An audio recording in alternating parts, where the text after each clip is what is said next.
مجید فقان حمید میں ارشاد فرمایا یا ایھا الناس، اے لوگوں.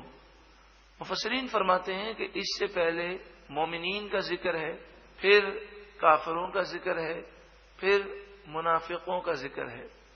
5 آیتیں مومنوں کے بارے میں ہیں، اس کے بعد 2 آیتیں کافروں کے بارے میں ہیں، اور پھر 13 آیتیں منافقوں کے بارے میں ہیں. تو 3 گروہ کا ذکر کیا گیا. اور اگر دیکھا جائے تو دنیا کے اندر 3 ہی گروہ پائے جاتے ہیں. کچھ مومنین ہیں اور کچھ کھلے کافر ہیں اور کچھ چھپے کافر ہیں. اب قرآن مجید فقان حمید آگے ارشاد فرماتا ہے یا ایھا الناس، اے لوگوں، اعبدو، تم سب عبادت کرو، ربکم، اپنے رب کی. یعنی گویا کہ مومنوں کو بھی عبادت کا حکم ہے کہ وہ ہمیشہ اللہ کی عبادت کرتے رہیں. اس کے بعد کافروں کو بھی اللہ کی عبادت کا حکم ہے کہ ایمان لے آئیں اور اللہ کی عبادت کریں.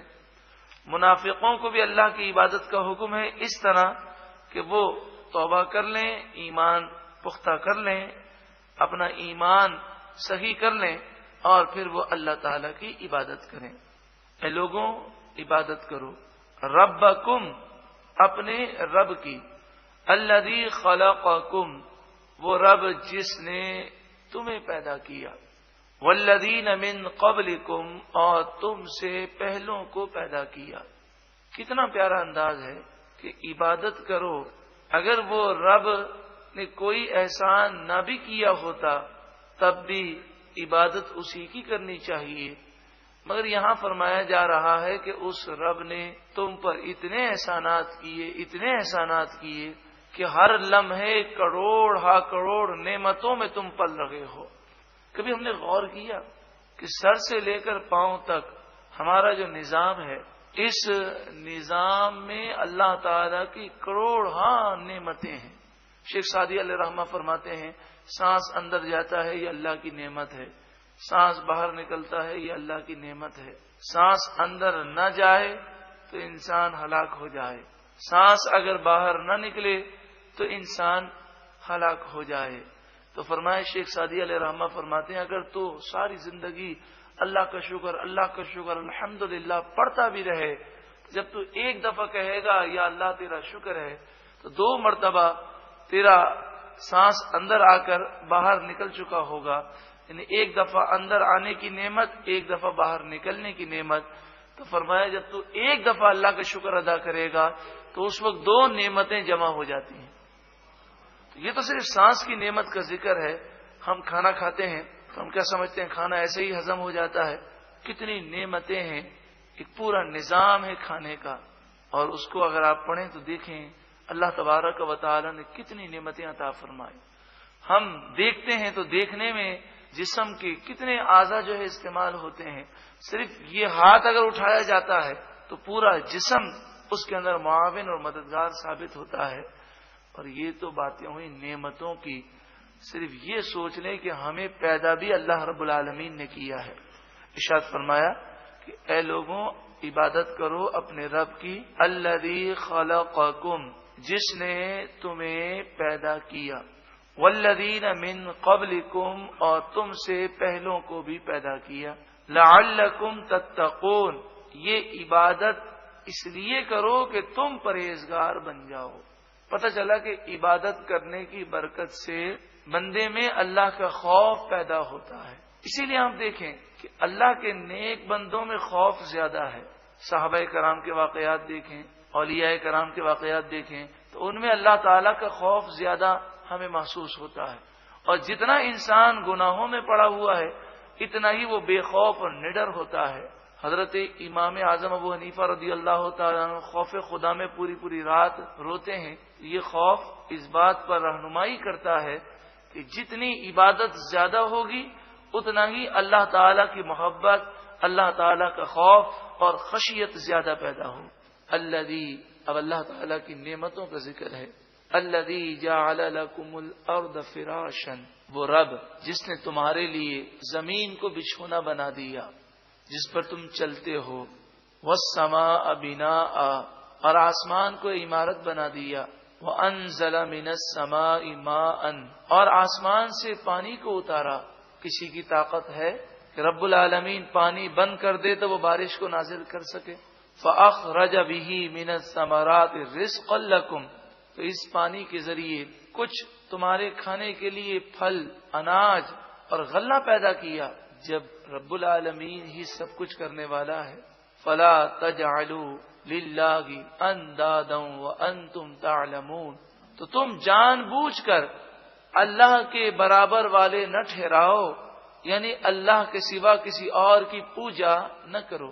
وَإِن كُنتُمْ فِي رَيْبٍ مِّمَّا نَزَّلْنَا، اور اگر تمہیں شک ہے اس کے بارے میں جو ہم نے نازل کیا، عَلَىٰ عَبْدِنَا، اپنے بندے خاص پر، یعنی نبی اکرم صلی اللہ علیہ وآلہ وسلم پر جو قرآن نازل ہوا، اگر تمہیں اس کے بارے میں شک ہے یہ قرآن نعوذ باللہ من ذالک اللہ کی کتاب نہیں، حضور نے خود بنا لیا ہے، تو حضور بھی عربی اللسان ہے، تم بھی عربی اللسان ہو، اگر تمہارا یہ دعویٰ ہے کہ یہ بشر کا کلام ہے تو تم ذرا اس کی کاپی بنا کر بتاؤ۔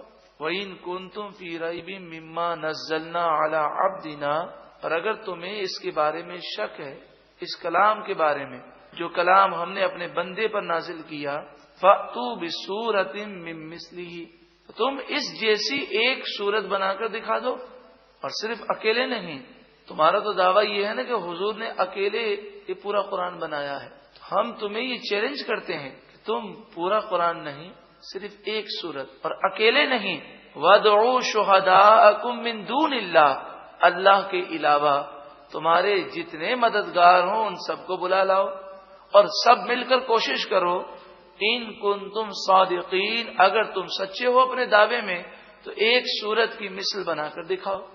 قرآن مجید فرقان حمید نے بعض مقامات پر یہ چیلنج مختلف انداز میں کیا۔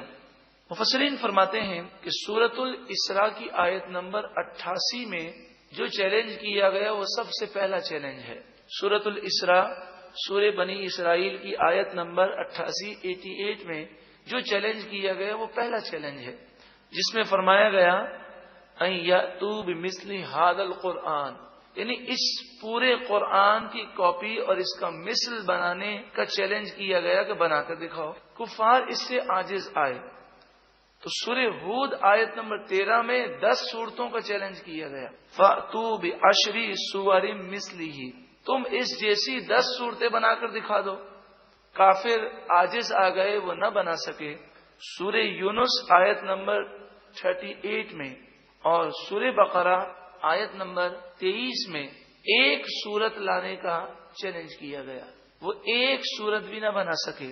سورہ طور آیت نمبر 34 میں ایک آیت بنانے کا چیلنج کیا گیا، فَلْيَأْتُوا بِحَدِيثٍ مِثْلِهِ، پس تم اگر یہ سمجھتے ہو یہ اللہ کا کلام نہیں تو اس کے جیسی ایک آیت بنا کر دکھا دو۔ 1400 سال گزر گئے، کافر جو قرآن کے دشمن ہیں، وہ کافر جو اسلام کے دشمن ہے، وہ اس چیلنج کا مقابلہ نہ کر سکے اور ایک آیت بھی قرآن کی مثل نہ بنا سکے۔ ارشاد فرمایا فَإِن لَّمْ تَفْعَلُوا، پھر اگر تم ایسا نہ کر سکو، وَلَن تَفْعَلُوا، اور ہم کہہ دیتے ہیں قیامت تک ہرگز تم ایسا کر ہی نہیں سکو گے، فَاتَّقُوا النَّارَ، پس اس آگ سے ڈرو، الَّتِي وَقُودُهَا النَّاسُ وَالْحِجَارَةُ، جس کا ایندھن آدمی اور پتھر ہیں، اُعِدَّتْ لِلْكَافِرِينَ، وہ جہنم کی آگ کافروں کے لیے تیار کی گئی ہے۔ جہنم کی آگ میں داخل ہونا یہ تو بہت ہی خوفناک بات ہے۔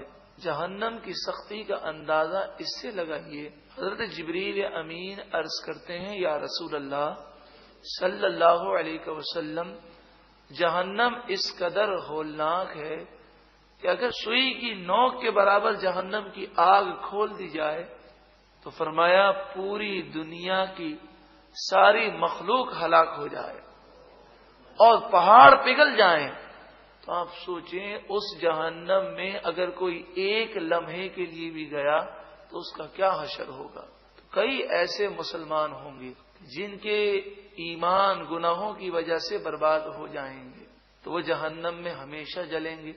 جب ایمان برباد ہو گیا تو ہمیشہ جلنا ہے۔ اللہ تعالی ہم سب کے ایمانوں کا تحفظ عطا فرمائے۔ اور کئی ایسے مسلمان ہوں گے جو ایمان کی حالت میں دنیا سے تو رخصت ہوں گے، لیکن گناہوں کی سزا وہ جہنم میں پائیں گے. کچھ چند منٹ کے لیے جہنم میں رہیں گے، کچھ چند گھنٹوں کے لیے رہیں گے، کچھ مسلمان چند دنوں کے لیے، کچھ چند مہینوں کے لیے، کچھ چند سالوں کے لیے اور کچھ ہزاروں سالوں کے لیے جہنم میں رہیں گے اور ہوں گے مسلمان.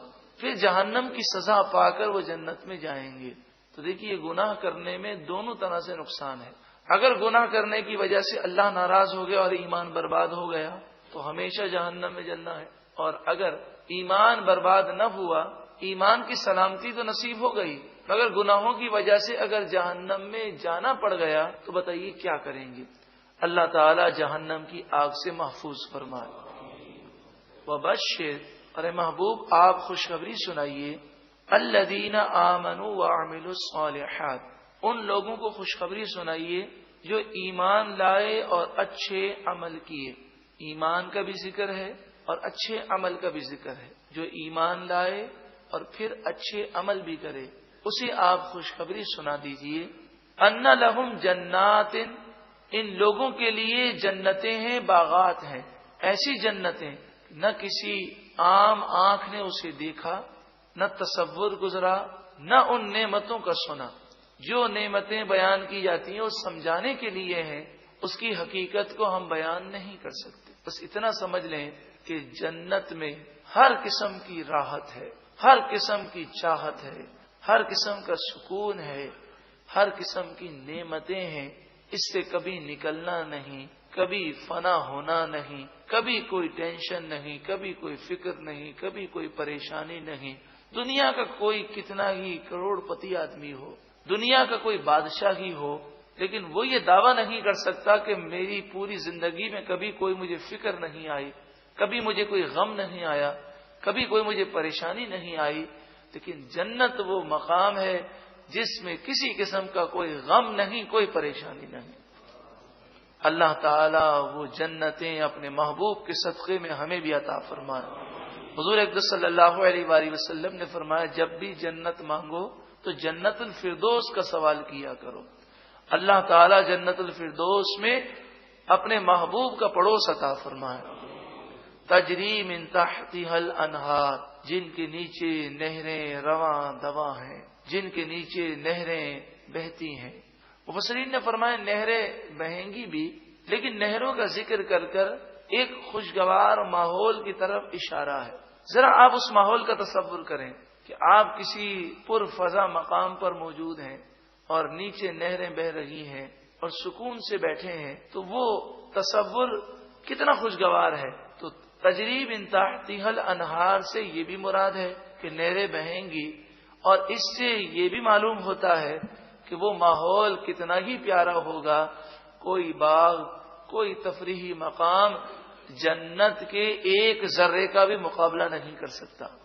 کلما، جب کبھی، رزقوا منہا من ثمرۃ رزقا، جب بھی انہیں کوئی پھل کھانے کو دیا جائے گا، قالوا ھذا الذی رزقنا من قبل، تو وہ کہیں گے یہ وہی پھل ہے جو اس سے پہلے ہمیں کھانے کو دیا گیا. مفسرین نے فرمایا اس کے دو معنی ہیں. ایک معنی تو یہ ہے کہ دنیا کے اندر جو پھل ہیں جنتی پھل اسی شکل میں ہوں گے، دنیا کے جو پھل ہیں اسی شکل میں جنتی پھل ہوں گے. یا یوں سمجھیے جنتی پھل کی شکل میں دنیا کے پھل ہیں. شکل جنتی پھلوں جیسی ہے لیکن ذائقہ جنتی پھلوں کا جو ہے اس کا تو کوئی مقابلہ کر ہی نہیں سکتا. لیکن جنتی پھلوں میں ایک تو یہ فرق ہوگا کہ آپ آم کھاتے ہیں تو آم کی گٹھلی ہے، سیب کھاتے ہیں تو سیب کے بیج ہیں. نبی کریم صلی اللہ علیہ وآلہ وسلم فرماتے ہیں جنتی پھلوں میں بیج نہیں ہوں گے. اور دوسری بات جنتی پھلوں میں یہ ہوگا کہ جب درخت سے وہ پھل ہم توڑیں گے اور توڑنے کی صورت یہ ہوگی کہ جب جنتی یہ خواہش کریں گے تو وہ درخت خود چل کر آئے گا، اور چل کر آئے گا اور اپنی شاخ کو نیچے کر دے گا اور جنتی جو ہے اس پھل کو توڑ لیں گے. تو وہاں یہ نعمت ہوگی جب وہ پھل کو توڑیں گے تو اللہ کی نعمت میں جنت میں کمی نہیں آتی. تو وہ توڑیں گے اور دیکھیں گے تو شاخ پر پھل موجود ہوگا. سائیں توکل شاہ علیہ رحمہ ایک دن تقریر فرما رہے تھے، تو انہوں نے اپنی تقریر کے دوران، اپنے بیان کے دوران یہ فرمایا حضرت نے کہ جنتی جو درخت ہوں گے وہ 500 سال کی مسافت جتنے اونچے ہوں گے. مطلب یہ کہ اس کے اوپر چڑھیں تو 500 سال لگے، نیچے اتریں تو 500 سال لگے. اور وہ بھی 500 سال سے مراد یہ کہ گھوڑا 500 سال تک دوڑتا رہے تب جا کر اس درخت کے اوپر تک پہنچے. تو کسی نے کہا حضرت یہ تو بڑا مسئلہ ہو جائے گا کہ 500 سال میں چڑھیں گے، 500 سال میں نیچے اتریں گے، تب جا کے ایک سیب توڑیں گے. تو آپ مسکرانے لگے اور آپ نے فرمایا ارے یہ بات نہیں ہے، تم سمجھے نہیں ہو. ہوگا کیا کہ مثلا آپ سمجھانے لگے، مثلا یہ شہتوت کا درخت میری یہاں پر لگا ہوا ہے، تو آپ کے یہاں کیا تھا، آپ کی جو مسجد تھی اس کے صحن میں شہتوت کا درخت جو ہے وہ اگا ہوا تھا. تو آپ نے فرمایا دیکھو یہ شہتوت کا درخت ہے، اب بالفرض جنتیوں کو اگر پھل کھانا ہوگا تو وہ درخت کو اشارہ کریں گے. تو آپ نے جیسے ہی اشارہ کیا تو شہتوت کا درخت جو ہے اپنی جڑیں زمین سے نکال کر چلتے ہوئے آپ کے قریب آنے لگا. تو آپ نے فرمایا ارے میں تو سمجھانے کے لیے عرض کر رہا ہوں، مسئلہ سمجھانے کے لیے بتا رہا ہوں. پھر آپ نے مسئلہ بتایا کہ جنتی درخت پر چڑھنے کی ضرورت نہیں ہوگی، درخت خود چل کر آ جائے گا، شاخیں خود جھک جائیں گی اور پھل اس کی جھولی میں گر جائے گا. تو فرمایا کہ جب کبھی وہ کوئی پھل دیے جائیں گے تو جب وہ پھل کھانے لگیں گے تو کہیں گے یہ تو وہی پھل ہے جو ہمیں پہلے دیا گیا.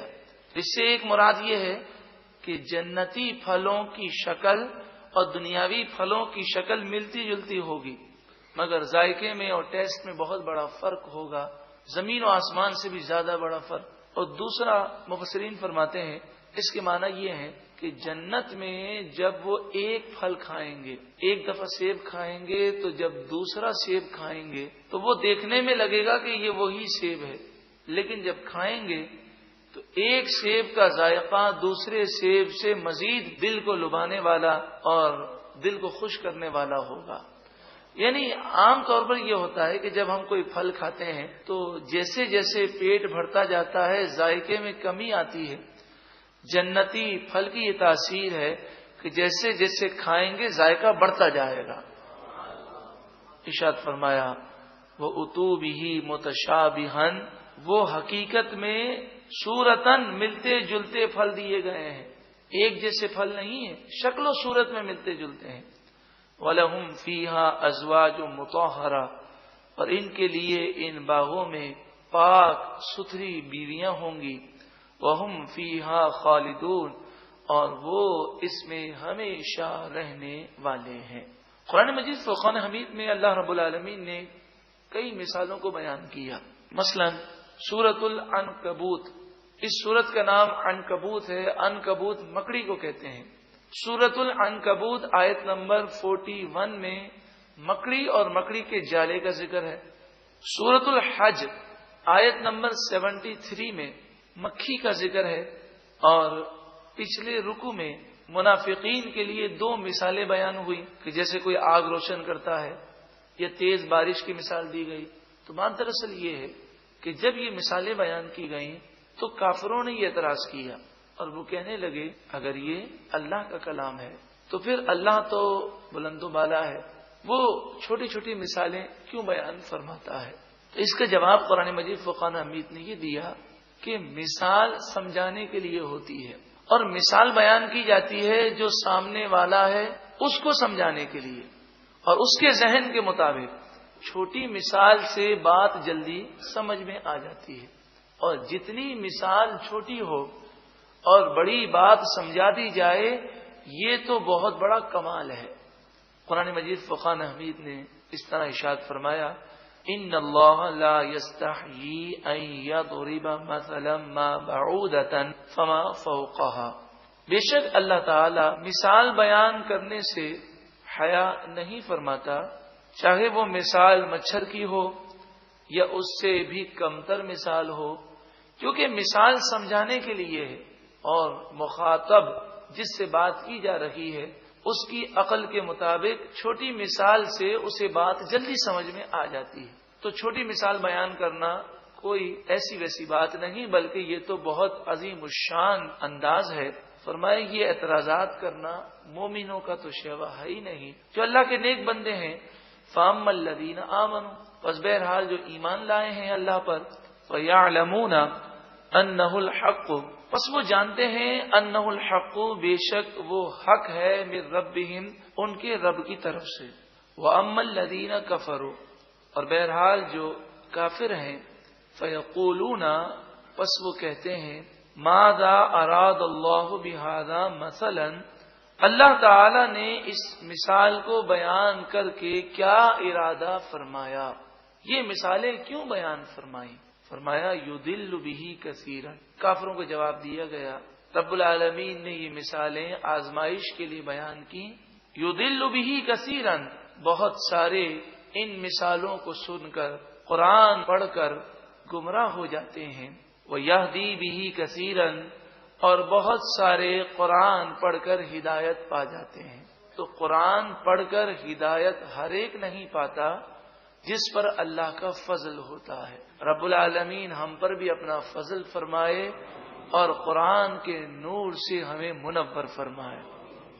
وَمَا يُضِلُّ بِهِ إِلَّا الْفَاسِقِينَ، اور اللہ تعالی فاسقوں کو، نافرمانوں کو گمراہ فرماتا ہے۔ فاسق لوگ کون ہیں؟ الذین ینقضون عہد اللہ من بعد میثاقہ، یہ وہ ہیں جو پکا وعدہ کر لینے کے بعد اپنے وعدے کو توڑ دیتے ہیں۔ جو اللہ سے انہوں نے پکا وعدہ کیا اسے وہ توڑ دیتے ہیں، یعنی توبہ کرنے کے بعد، رجوع لانے کے بعد پھر گناہوں میں پڑ جاتے ہیں۔ یا ایمان لانا، جب کوئی شخص یہ کہتا ہے لا الہ الا اللہ محمد رسول اللہ صلی اللہ علیہ وسلم، تو اس کے معنی یہ ہے کہ میں اللہ کی فرما برداری کروں گا اور اس کے رسول کی فرما برداری کروں گا۔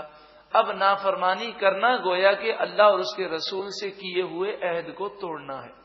وَيَقْطَعُونَ مَا أَمَرَ اللَّهُ بِهِ أَن يُوصَلَ، اور جس چیز کے جوڑنے کا، ملانے کا رب نے حکم دیا، اس چیز کو وہ کاٹ دیتے ہیں، یعنی رشتہ داری کو وہ کاٹتے ہیں۔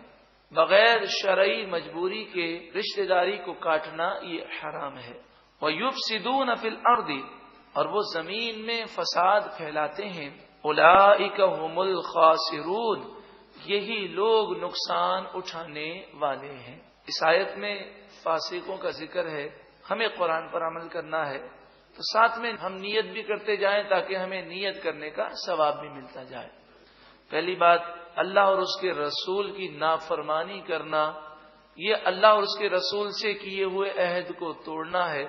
ہم نیت کرتے ہیں کہ انشاءاللہ اللہ اور اس کے رسول کی نافرمانی نہیں کریں گے، رشتہ داری کو بغیر شرعی مجبوری کے نہیں کاٹیں گے، زمین میں فساد نہیں کریں گے انشاءاللہ عز وجل۔ کیف تکفرون باللہ، تم کیسے اللہ کا انکار کرتے ہو؟ تم نے اپنی حیثیت پر غور کیا؟ تمہاری یہ جرت کیسے ہوتی ہے کہ تم رب کا انکار کرتے ہو؟ وَكُنْتُمْ أَمْوَاتًا، پہلے تم مردہ تھے، تم پانی کے ایک قطرے سے زیادہ کوئی حیثیت نہ رکھتے تھے، تمہارا کوئی وجود نہ تھا۔ فَأَحْيَاكُمْ، پس اللہ نے تمہیں زندہ کیا۔ ثُمَّ يُمِيتُكُمْ، پھر زندہ ہونے کے بعد یہ مت سمجھنا کہ اب ساری زندگی ہمیشہ ہمیشہ یہی دنیا میں رہنا ہے۔ ثُمَّ يُمِيتُكُمْ، پھر وہ تمہیں موت بھی دے گا، اور مرنے کے بعد یہ نہیں کہ صرف مر جانا ہے۔ ثُمَّ يُحْيِيكُمْ، پھر تمہیں دوبارہ زندہ کرے گا۔ ثُمَّ إِلَيْهِ تُرْجَعُونَ، دوبارہ زندہ ہو کر تمہیں اپنے رب کی بارگاہ میں جانا ہے، تم اپنے رب کی طرف لوٹائے جاؤ گے۔ تو ذرا سوچو کہ جو مردہ تھا اسے رب نے زندہ کیا، وہی رب موت دے گا، وہی رب دوبارہ زندہ کرے گا، بروز قیامت اسی کے سامنے جواب دینا ہے، تو کیا کوئی اس رب کا انکار کر سکتا ہے؟ ہرگز نہیں۔ عقل مند و دانا ایسا کام ہرگز نہیں کر سکتا۔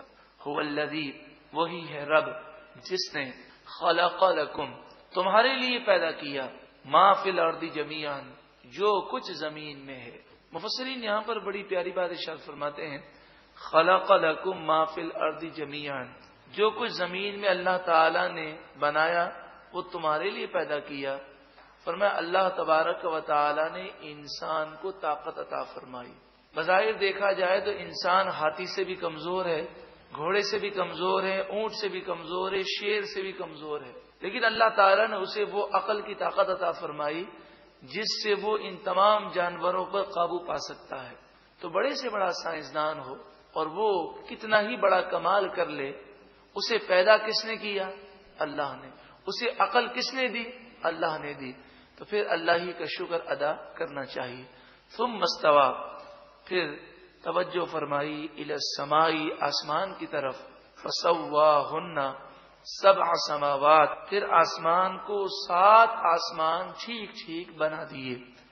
وَهُوَ بِكُلِّ شَيْءٍ عَلِيمٌ، اور وہ ہر چیز کو جاننے والا ہے.